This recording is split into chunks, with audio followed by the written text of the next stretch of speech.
আসসালামু আলাইকুম, শুভ সকাল সবাইকে। আজকে অনেক দিন পর আমি ইউটিউবে আবার ভিডিও দিচ্ছি।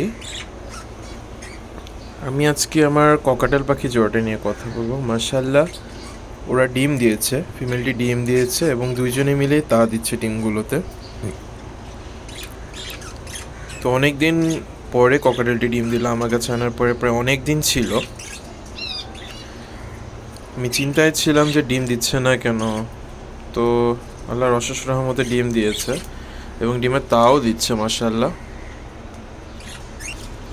মেল পাখিটি ভিতরে বসে তা দিচ্ছে, এটি ফিমেল। কিছুক্ষণ পরে হয়তো আবার ফিমেলটা ঢুকে মেলটা বের হবে। তো এভাবেই ওরা কন্টিনিউ করছে। তো আমার ককাটেল পাখিটার জন্য দোয়া করবেন যেন সহি সালামতে সুস্থভাবে থাকে এবং বাচ্চাটা ঠিক মতো ফুটে এবং বড় হতে পারে এই জন্য। তো সে পর্যন্ত ভালো থাকবেন, সুস্থ থাকবে। আল্লাহ হাফেজ।